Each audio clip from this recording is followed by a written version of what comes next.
Welcome back to another episode of Making History. My name is Brian. And I'm Katie. And we're the Hesses. And we're glad to be back. Yep.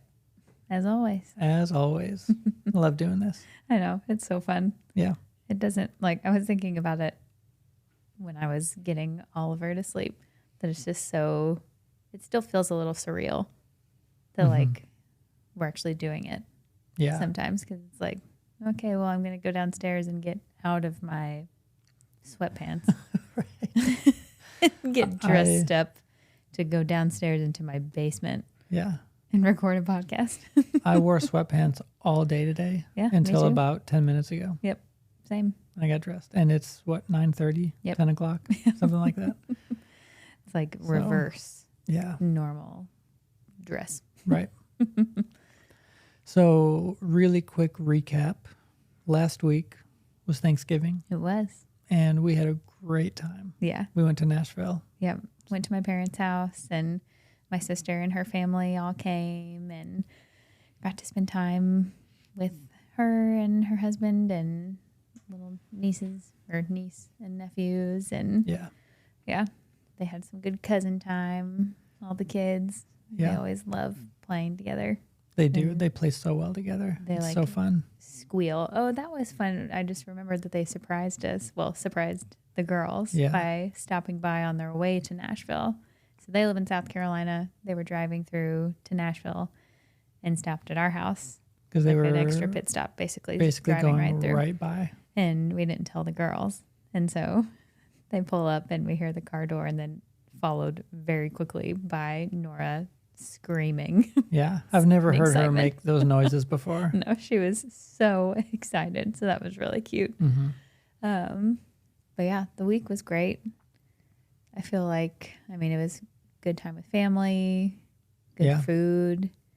I spent pretty much the entire day in the kitchen on Wednesday with my mom, but it was really fun. Yeah. Like in a good way. Spent the entire day in the kitchen with her preparing, and it was funny just the amount of times that I had to be like, is this the right thing? It's like still have to ask my mom how to do things.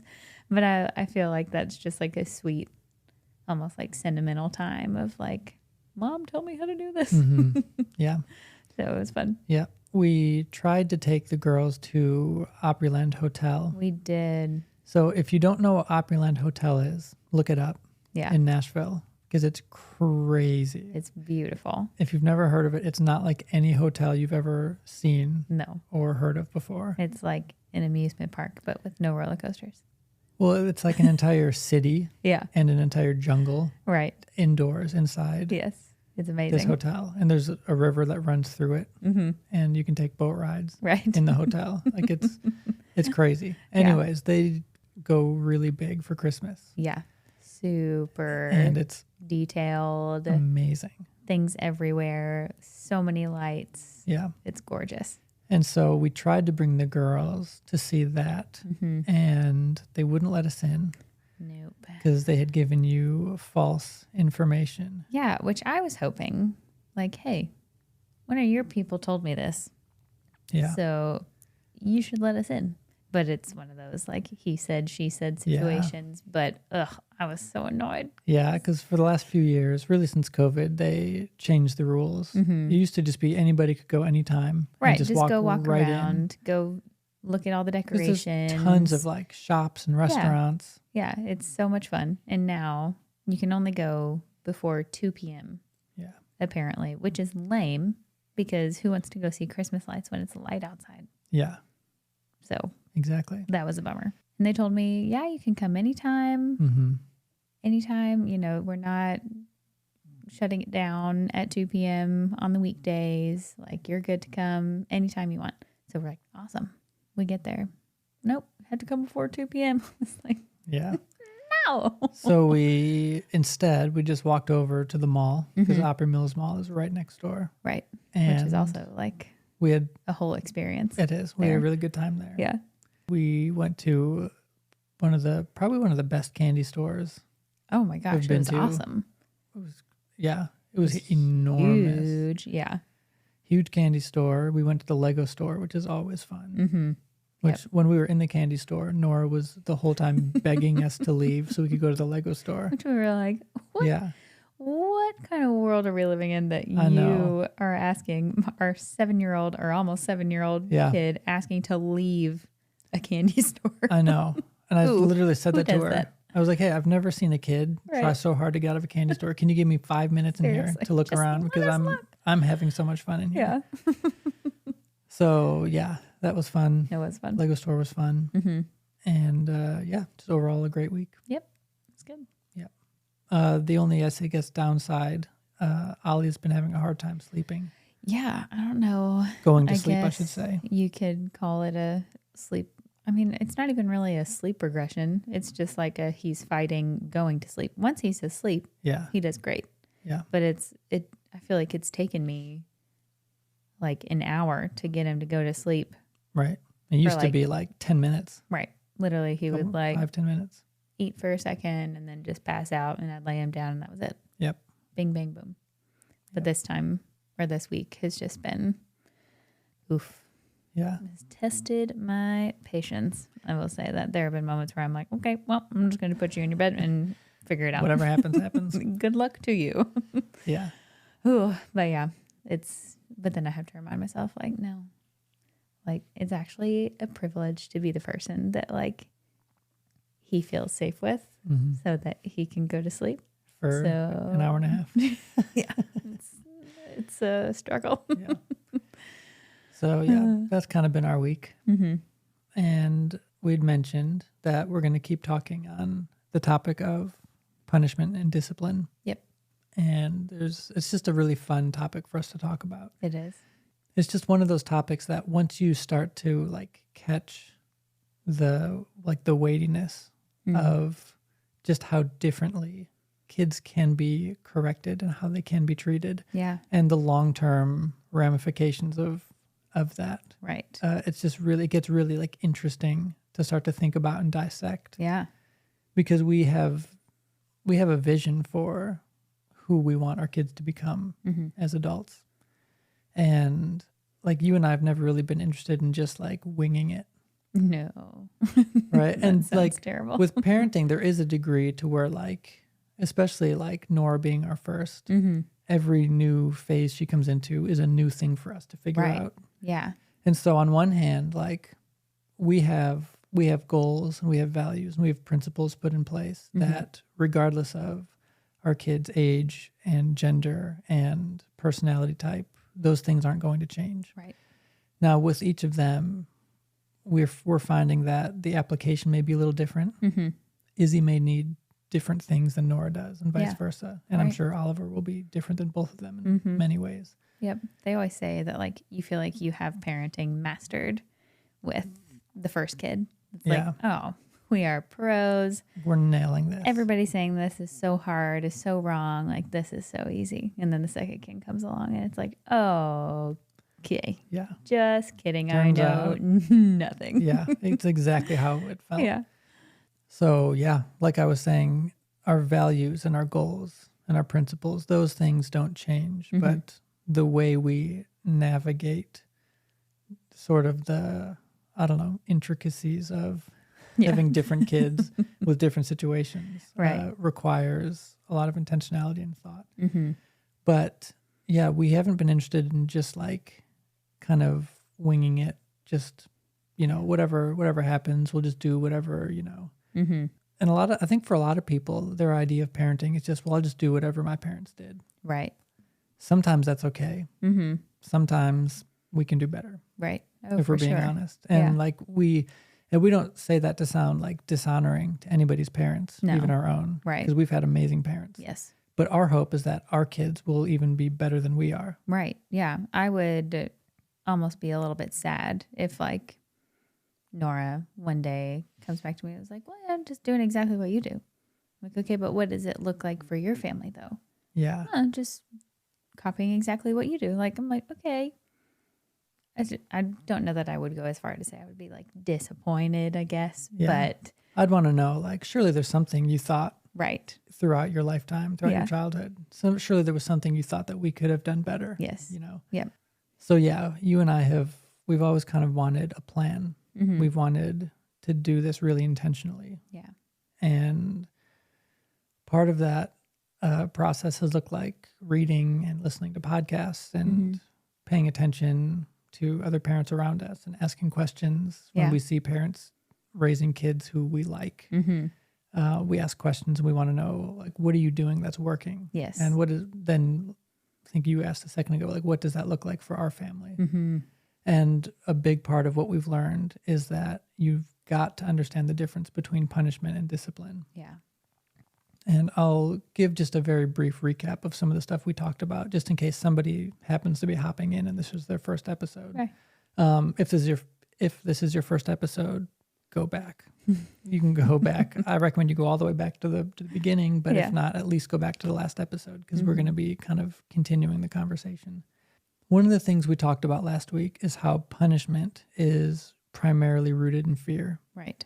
And something I didn't mention last week that I'd like to talk about a little bit is how oftentimes punishment looks like using fear to get our kids to do what we want them to do. And so we talked about that, how like with young kids, for most kids, now it doesn't work with everybody, but for most young kids, you can scare them into doing what you want them to do. Right. Yeah. You can threaten, you can intimidate, tell them how much you're going to take away until they just give in. Yeah. Yeah. And so for parents who use sort of this, as we've called it, like punishment paradigm, they use fear to try to get kids to comply. But often the motivation for using fear as a tactic is because the parents themselves are actually afraid. Right. And I don't think a lot of parents who parent this way are maybe have given thought to this specific like facet of what's going on. Yeah. But when parents use fear as a tactic, it's often because they're afraid. And the thing that they're afraid of is the freedom that their kids have to make mistakes. Yeah. And the freedom really that they have to do things that the parents wouldn't have them do. Yep. So what happens is they create this cycle where the parent is afraid of the freedom that the kid has. So the parent tries to make the kid more afraid of them than they are of the freedom that the kid has. Yeah. And they think, well, I'm scared of the potential that you have to do things that I wouldn't want you to do, to make a mistake, to be destructive, to be annoying, to be anything, right? Inconvenient. And so they think, I say they think, this typically happens on a subconscious level, but it typically goes, I'm afraid of you, so I'm going to make you afraid of me. And if I can make you really afraid of me, then I can get you or force you to make the right choice. I can force you to comply with what I want you to do. Right. When I think about raising a kid like that, what I project into the future is that I would be raising kids who will enter adulthood one day, move out of our house, whether they go off to college or just move out. And they wouldn't have been equipped by us to think critically, to actually like problem solve. They wouldn't have value for thinking through the choices that they're making. Yeah. And the long-term like effects of those choices. Right. Because when kids are raised to just do what I say or else, when kids are raised to comply because they're afraid, they get really good at hiding their behavior. And they don't really learn. They're not really equipped with anything. Right. And they'll find themselves totally unprepared to handle what life has for them outside of the safety of the parents' house. Right. Yeah, because when you spend your life just trying to avoid punishment out of the fear of being punished, all you're doing is sneaking around and trying to just stay under the radar. Yeah. And basically what you're doing is offloading any type of choice making to the punisher because you're terrified of making a decision that might be different than what the punisher would want. And so you're just waiting and hoping that they'll show you, which from the outside could look like kindness.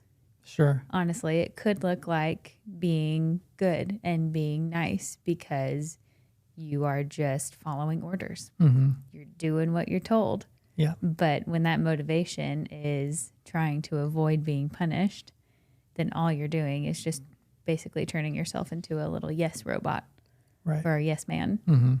and just doing everything that you can to avoid like the attention that you might get by speaking up and making your own choice. Yeah. And when I think about the type of kids that we want to raise and the type of adults we want to try to help them become, it looks like people who have self-control, Right. and have not been reliant on our ability to control them to do what's right. So we want to raise kids who are responsible. And what I mean by responsible, I think I won't go too far down this rabbit trail because we have a whole episode, I think, dedicated to this. So go back and listen to that if you haven't heard it.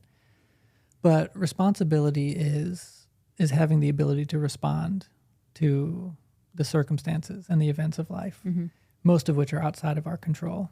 But the one thing that we always can control is our response or reaction to what's happening. Yeah. So if I want to raise kids who have the ability to respond well to the events and circumstances of life, the good, the bad, the hard, the easy, we're going to have to teach them that the way they feel, the way they act, the choices they make, and the consequences that come are a direct result of the one thing that they are in control of, which is themselves. Right. And so we don't want to raise kids who are victim mindset, blame shifting, everything's going poorly and there's nothing I can do about it. It's everybody else's fault. Exactly. I'm not interested in that. No. And a lot of this stems, like you can trace all of this back to this concept of punishment versus discipline. Because when we get into discipline, we start understanding that there's a way of correcting kids without instilling fear and shame and anxiety, without causing disconnection. There are ways to correct kids while actively teaching them and equipping them with more excellent ways to live and to act and to speak. Yep. And actually further enabling that connection. Yeah. And deepening the connection that you have with your kids. Right. That is what like the real goal of correction can, or the real result of connection can look like. Yeah. And look like, oh, this is actually really like bringing us closer on a level that I never would have expected. And yeah, it just if you think about it, it makes so much sense when you actually explain to a kid why this is why I ask you not to do this. Right. Because like you may get hurt or you may hurt somebody else. You're actually inviting them into more understanding, therefore empowering them to be an even more responsible person. And so they feel respected. Yeah. And so they want to return that respect to you. And it's just like that creates such a beautiful cycle of like, hey, I'm communicating this with you so that you can fully understand your process of decision making, and so that you can explain to me. And so we'll, I feel like it's just an amazing return on your investment when you actually take the time to bring your kids into the explanation. Yeah. Yeah. And actually teach and equip them. And when you communicate to your kids through not just your words, but through your actions, when you communicate to them that you trust them, they'll respect you. Yeah. And we talked about this a few episodes ago, but when your kids respect you, when anybody that if you're in a position of leadership, if you are leading people who respect you, you'll have influence over them. So when people start to lose respect for their leaders and they don't have value for their leaders or where they're leading them, the leaders stop having influence over them. Yeah.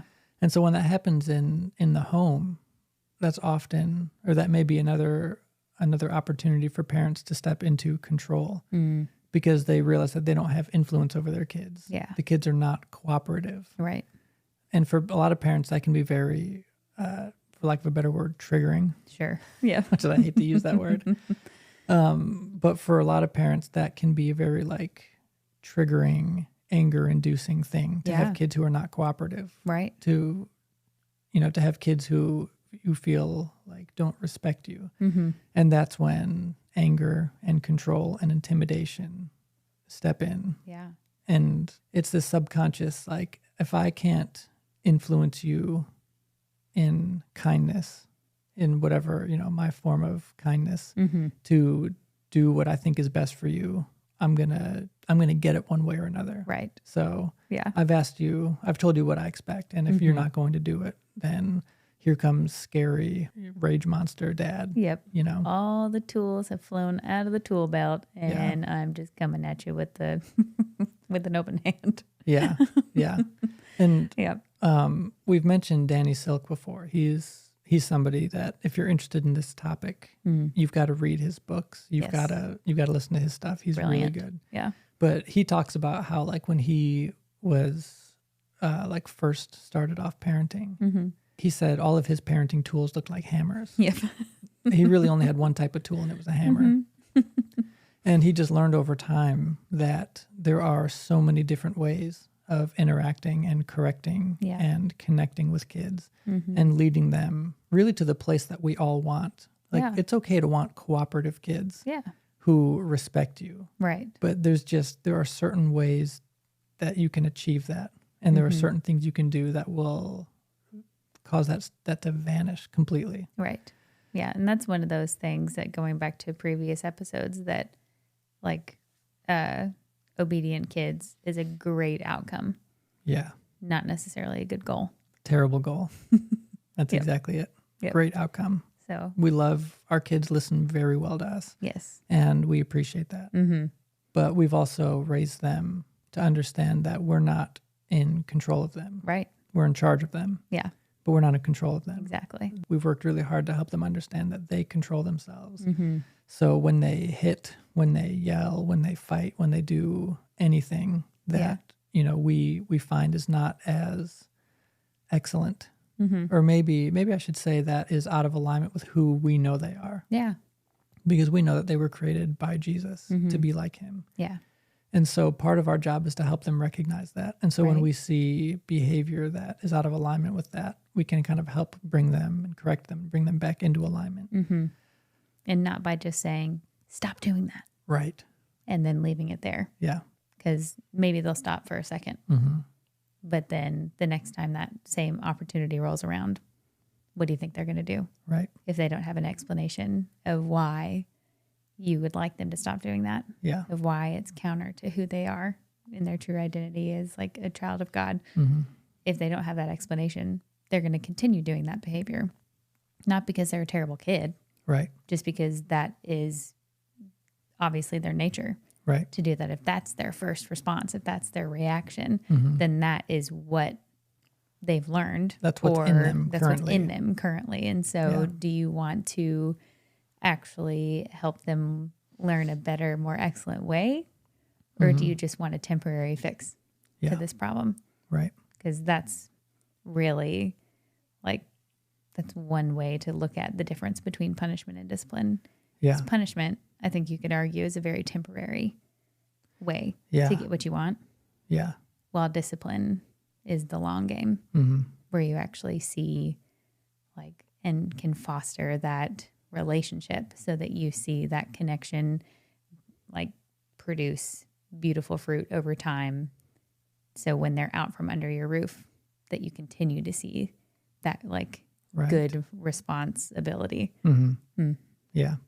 Let's talk about some of the practicalities of discipline versus punishment. So you just mentioned that one of the ways parents may go about getting their kids to not do something is to just yell. Yeah. Quit doing that. To make themselves bigger and scarier. And I think you're right in the way you said it, in that kids who are just yelled at to stop, they're not actually being actively equipped or taught anything in that moment. Right. So let's talk about some ways that we have used those opportunities to actually teach and equip with new skill sets and new ways of thinking. Because at the end of the day, that's what kids need. Right. Right. They're born unequipped, and it's our job to equip them. Yeah. We can't expect them to come out, or obviously not come out of the womb, but like once they start walking and talking, it's not like all of a sudden they get this like download of like, oh, okay, this is what it looks like to look like Jesus. And this is what it looks like to not look like Jesus. Yeah. We have to show them that, and we have to take the time to actually be intentional in showing them what that looks like, not just by explaining, but living that way ourselves as well. Yeah. Right. Yeah. And the tools, whatever tools we have, will be the tools that we hand to our kids. Yeah. And so if the only tools that we have are hammers, if the only way we know how to deal with our kids is by using force and being angry, then those will be the tools that our kids pick up from us. Absolutely. And oftentimes parents expect their kids to have different tools than they have. Yeah. They expect their kids to be able to think and to respond differently and to have self-control, when the parents themselves don't actually have that. So it's like, if that's not a tool that you have that you are actively equipping your kids with to know how to use, they're not going to get it from, or well, they may get it, but it won't be from you. Right. So as parents, we need to be equipped with the same tools that we hope our kids will be one day. Absolutely. So let's come up with a scenario here. Let's say Nora and Izzy. So if you don't know, Nora is nearly 7 and Isabel is our 3-year-old. Yeah. And overall, they get along really well. They play well for the most part, but they're sisters, they're siblings. They spend a lot of time together. Yeah. And they're both homeschooled, we're in the house a lot all together. Yeah. So they have plenty of opportunity to fight and to get on each other's nerves. And Izzy is a younger sister. She's also the second born, and she is just a little bit more of a wild card than Nora is. And so, there can be tension, and they'll fight as siblings do. But we have found that, as we said before, that when, let's say they're fighting about something, to go in the room and just yell at them to stop. Yeah. Which, to be honest, like, I've done that. I'm not going to pretend like, we do all the right things every time. There are even while we've expanded our tool belt, there are still a couple hammers in there. Yeah, I mean, the way that we've found the things that work the best is by doing the things that work the worst. Sure. Yeah. Like you have to figure it out. So give yourself grace, please. Yeah. And give us grace. Yeah. We'll tell you our failures too. Yeah. So, and one of the things we've been dealing with recently with Nora is that she's very short-tempered with Izzy specifically. Yep. Izzy she'll get on her nerves very quickly. Right. And Instantly. Nora doesn't have a lot of patience with her right now. No. Talk about some examples of ways that you've not just told Nora what not to do, but that you've helped her understand like what to do. Because there's a difference between just telling a kid what not to do and then actually continuing on and saying, like, here's what you can do instead that will produce a better result. Right. Yeah. So thinking of a recent specific time, last night, this one just made me giggle because it was so ridiculous. Last night, they've made up this game in our kitchen, to give a little bit of context, where if you've ever seen Bluey, it's a very Bluey-like game where they just like tiptoe back and forth from the kitchen to the living room, making different sound effects. Gosh, are they still doing this? They're still doing this. Okay. So I thought that was just like a one-time thing. This is going on. Great. It's happened like 4 times today. Okay, very cool. Most of the time when you're out of the house. So you're welcome. It is honestly the most Bluey, like real-life Bluey thing I've ever seen. And they did not get it from Bluey, which was shocking. But anyways, going for the story. So they were doing this, and Nora was on her way back to the kitchen. And as she was like running or tiptoeing or doing whatever she was doing, she stepped on a toy hammer that was on the mat by the door that I had told them repeatedly to pick up throughout the day. And so in those times, it's really difficult for me to have any sympathy because I'm like, hey, I actually told you to pick up Yeah. that hammer so many times. You had plenty of opportunity Yeah. to pick up the very thing that you just stepped Yes. on. So, But anyways, so she steps on it. It hurts her foot. yep. And also, she's very sensitive when it comes to like bodily injuries. So Yeah. who knows if the thing even hurt her? It hurt her feelings. And so instantly she turns to Izzy and goes, Izzy, why did you leave that there? Yeah. And I was like, whoa, whoa, whoa, whoa. Time out. Hold on just a second. And I literally, this was exactly what I said. I was like, it's really funny because I think I asked both of you girls to pick that hammer up multiple times today.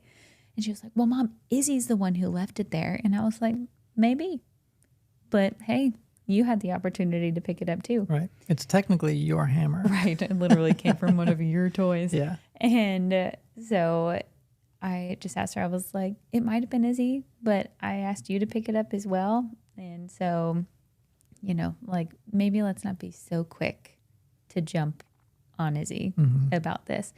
And she was like, yeah, but she left it there and now it hurt my foot. And I was like, okay. I was like, well, what do you think that a different response would have been? So in that moment, instead of saying, hey, don't yell at your sister, Yeah. be nice, I said, hey, what do you think a better way to handle this would be, or a different way to handle this would be? She was like, I could ask her nicely to pick it up. And I was like, yeah, great. And I was like, how about let's see what that looks like. Let's hear what that looks like. So she was like, Izzy, can you please move the hammer? And so there are definitely some like little attitudes sneaking in there. But overall, she gets the concept. And so she proceeded to demonstrate what a different response would have looked like in the moment. And then I was like, okay. So it seems like maybe you jumped to blaming Izzy a little bit because you were frustrated. So I helped her identify that emotion that she was feeling that triggered that produced reaction. Yeah. Yep. And so she was like, yeah. And I said, well, is there anything, a question that I learned from Lael Stone? I don't know if we've dropped her name yet. I don't know. She honestly cannot remember what her title is, but she has a podcast and she's like some kind of she worked with child development and she's got a lot of brilliant information. But she uses the phrase, what do we need to do to repair this situation? And so I was like, okay, well, is there anything that we need to do to repair what just happened? Because it seems like Izzy's feelings are a little bit hurt because you yelled at her. And so she was like, I need to apologize. I was like, awesome. Great. I was like, when you're ready for it, go for it. And because that's one thing that I've had to work on is not forcing an apology right then and there, which sometimes I still do because I'm like, let's just get this done, please. But this time I was like, whenever you're ready, just like tell Izzy that you're sorry for blaming her when it wasn't really her fault. And so she did. And then they went right back about their business. Yep. But in that moment, what I tried to do was help her. Like I caught her in the moment saying like, hey, that wasn't a great reaction. Let's see what we can do differently, bringing her critical thinking into play so that she can find a different response rather than me just telling her like, hey, you need to do that differently. You need to say this, this, and this, and this. And so she was able to figure out what was better in that moment, what was more excellent in that moment. And so she did it, and I had her actually practice it because those brain pathways, the more you practice, the more excellent way, the easier it's going to be for that to become your first response. Yep. And, then she went about it. She apologized, and they were totally fine. Yep. Yeah, I love that. Did either of them end up picking up the hammer? Honestly, I don't even know. Yeah. I think so. Yeah. I'm pretty sure.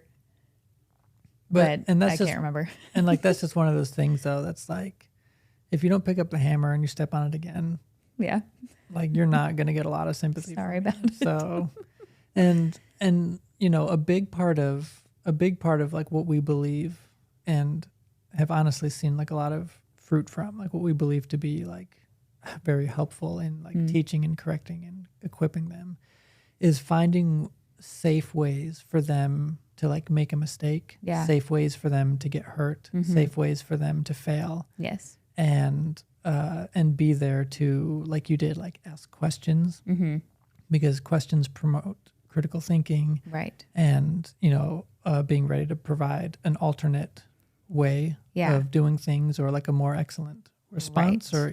Yes, because if Nora wasn't able to come up with a more excellent response in that moment, I would have given her the option of like, hey, well, do you want my help?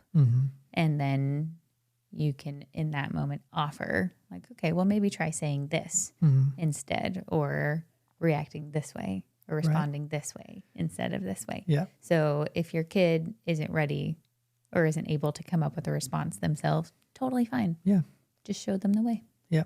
And by you asking her, is there a better way, a different way that you could have reacted that would have maybe produced a better result?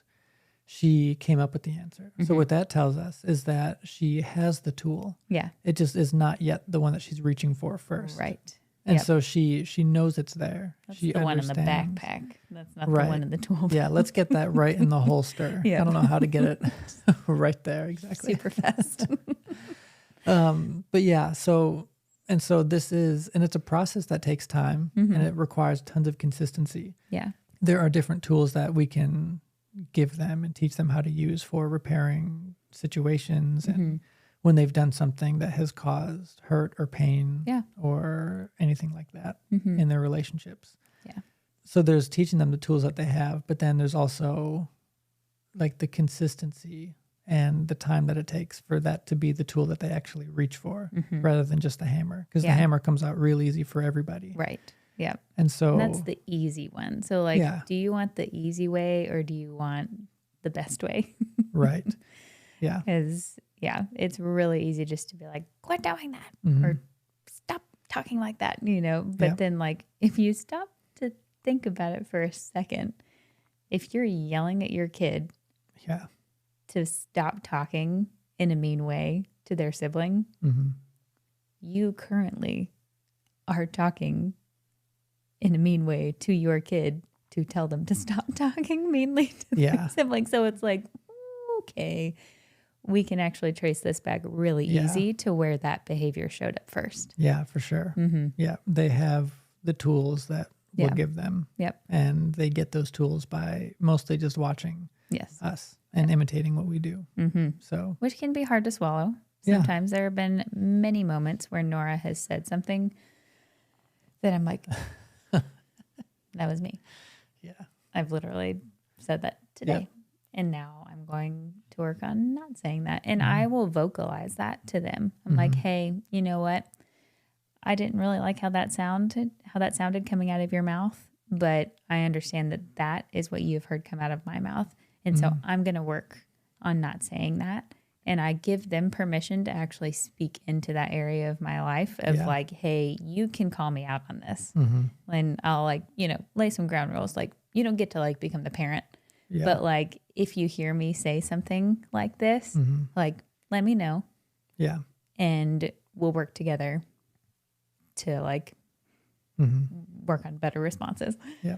Yeah. Yeah. Yeah. There are definitely times for that. And I think that's so helpful in that process of like building trust and respect. Yeah. Because again, going back to like, who do we want our kids to become? We want our kids to become adults who have like humility. Yeah. And a desire to grow, but also like a willingness to face their weaknesses and their faults. And one of the ways we can do that is by offering them the opportunities, like you said, specific opportunities to speak into their experience with us. Yeah. But yeah, it's not letting them parent us. No. Because like there are some times where like recently, I don't know if it was like candy or cookies or something, like I gave the girls something and then whatever it was, I had more of it than they did. And so if they had one cookie, I had like 2 or 3. And Nora would be like, Dad, that's not fair. Like, why do you get to have 2 cookies? Yeah. And I'm like, because I'm the dad. Because I'm the dad. And you're a kid. Yeah. Right now you're going to get one cookie. Yeah. When you're a mom, you can have 2 cookies. Exactly. Yeah. When you've got kids, you can figure out how many Comes cookies. with privileges being a parent. Yeah.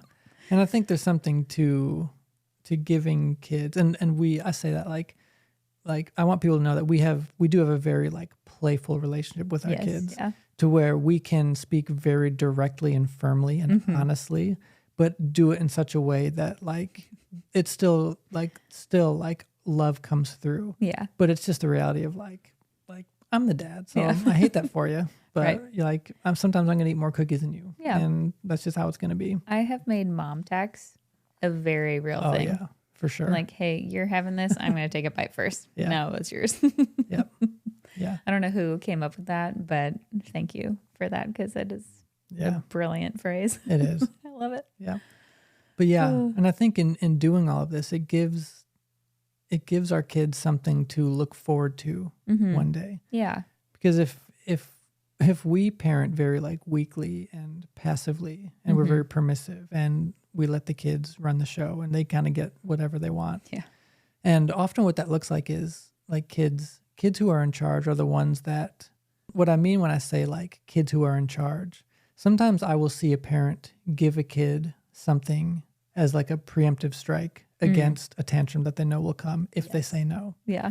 And so like if it's a cookie, if it's an iPad, whatever it is, if my kid gets access to that thing from me because I'm afraid of the tantrum or embarrassed or whatever, don't want to deal with the tantrum that will come if I say no, they're in charge because they know how to get what they want. Absolutely. Give me what I want or I'll throw a tantrum. Yep. Right. So they're running the show. They're literally holding you hostage.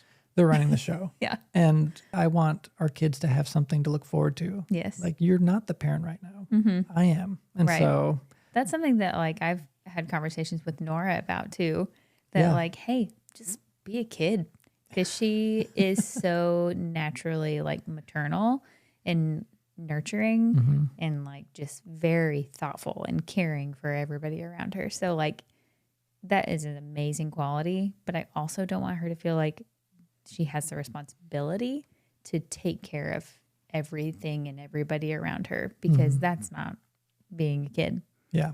It's being an adult. So I've had many times where I'm like, hey, you do not have to do that. Like, you don't have to tell Izzy to take 2 more bites until she can get up. That's a real life example, by the way. She loves that. Yeah. And so like there have been so many times where like, hey, you're not the parent. You can just let go. You can just be the fun sister.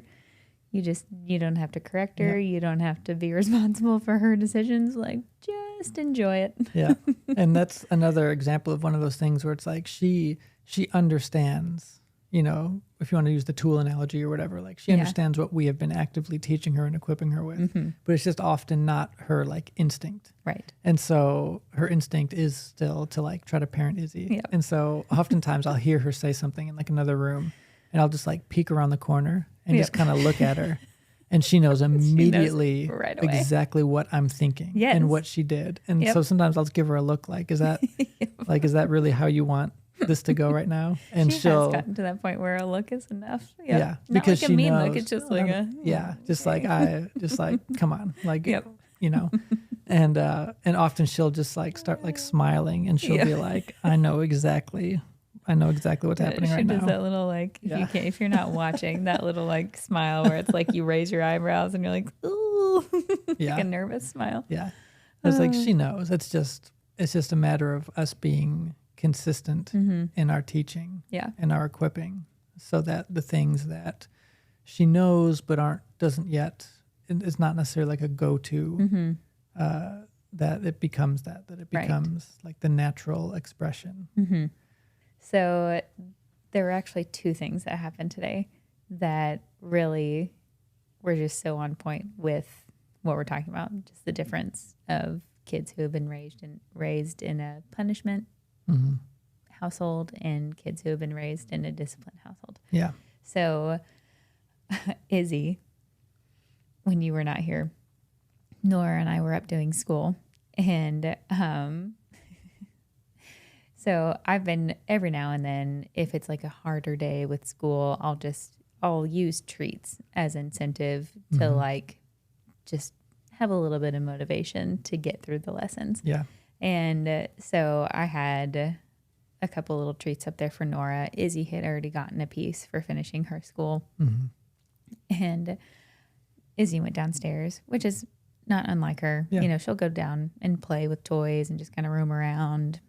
You know, typically she doesn't get into too much mischief. Well, a few minutes later, she comes up, has this like sticky blue stuff all around her mouth. And she was like, Mommy, I did something. And I was like, what did you do? And she pulls a little like saltwater taffy wrapper out from, I think she was just kind of holding it by her side. And I was like, oh, she goes, I got some candy without asking. I'm so sorry, Mommy. Yeah. And I was like, oh, like the fact that she came to me, like I would love to know her thought process. Like what's going on in there? Yeah. But she comes up, confesses. Yeah. She could have very well have just eaten the candy, thrown away the trash. She probably wouldn't have wiped up her mouth, so I probably would have found her. But still, she could have tried to hide it and cover it up and avoid the punishment. But it was kind of affirming to me because I was like, oh, okay, she feels safe. Yes. She trusts trusts you. me enough to come to me and know that I'm not going to smack her across the face. I'm not going to tell her she can never have candy ever again. You're not going to yell at her. I'm not going to yell at her. And so she was like, I'm so sorry, Mom. And you could tell, like, in her little face that she was so genuine about it. And it was so cute. And I was like, that is kind of a bummer. And I was like, why did you feel like you needed to sneak it? And she was like, I just really wanted another one. I was like, okay. And I was like, do you know what needs to happen now? And she was like, I don't get any more candy. And I was like, yeah. I was like, probably, like, if you would have asked me, maybe we could have had another piece again today. I was like, but we're not going to have any more candy, after school. I was like, we'll talk about it the rest of the day, see what happens. I was like, but no more candy for now. And she was like, okay. And then she was like, can you help me? And like cleaned her up. And it was just like a really sweet interaction that she came, she confessed. We went about it. She got, she was disciplined, no more candy because I had told her that she would get a piece after Nora was all done. Oh yeah. And so because she didn't wait, she didn't get one. And she was bummed, she was like, can I please have one? But I just told her, I was like, no. I was like, do you remember why? She said, because I was sneaky. Yeah. Like, yep. And then the other example was your Bible. I don't know if you want to tell that. Yeah. But so yeah, she did the same thing with me. So I have a Bible and it has kind of like it's not like leather, but it's, I don't know what you would call it. Like a leather. Yeah. Like a fake leather. Anyways, it's got like a flap that comes all the way around it. And then to keep the flap down, there's like a really long, probably this long, really long string that you kind of, or like made of the same material that you kind of wrap around it and kind of tie it. And it just keeps it closed and it keeps it nice. And she was kind of playing with it. And in the process, she had pulled the whole thing out. Yep. And so she came to me, she came right to me. Yep. And like showed it to me or told me, she was like, oh yeah, she came in, she goes, Daddy, I made a mistake. So I'm in the kitchen. She comes in and goes, Daddy, I made a mistake. And she wanted me to come see what she did. Yep. And so I was like, yeah. So I put down whatever I was doing and I walked in the living room with her and she showed me what it was. And so there were two very specific things that you and I did that I think are promoting this kind of connection and this kind of relationship. We did two very specific things. One, we communicated that like, well, yeah, like that wasn't, not ideal. Right.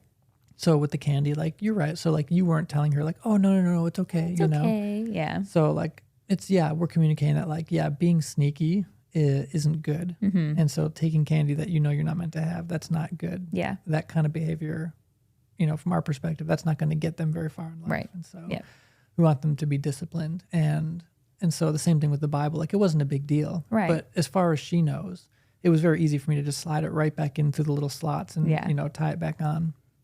but to her, in her little mind, she may have just ruined the whole thing. Right. You know? Yeah. And so she doesn't know, but she instantly came and got me. And so I communicated with her like, yeah, like I would prefer that you don't mess with this. Like, right. Don't play with my Bible. It's, you know, you've got all these toys. Right. Play with anything else. Anything else. But also I was very, very intentional in like thanking her for coming and telling me. And I let her know those two things. Please don't play with my Bible as a toy, but also I'm so glad that you came and told me. Yes. And I showed her like how easy it was to fix, and I, fixed it right there with her.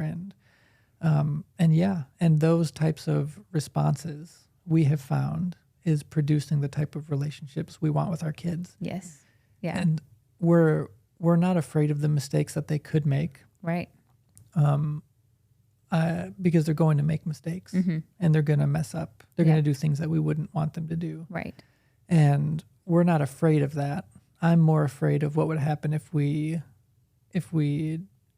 allowed our kids to grow up without being equipped with self-control and responsibility. Right. Do we want them to run away from us when they make a mistake and hide, or do we want them to run to us and say, hey, can you help me? Can you help me fix this? Which I feel like, oh no, here we go again. I feel like it's just such a beautiful picture of how the Father is with us, and or at least what he wants to be for us. That like when we mess up, when we have these times where, we've done something that we know is not the most excellent way, when we've done something that has hurt somebody else or has hurt ourselves, like what he wants so much from us is to go running to him and go into his arms, rather than saying, I'm going to go and hide in this bush because I messed up. And I don't want to be near you. I want to be as far away from you as possible.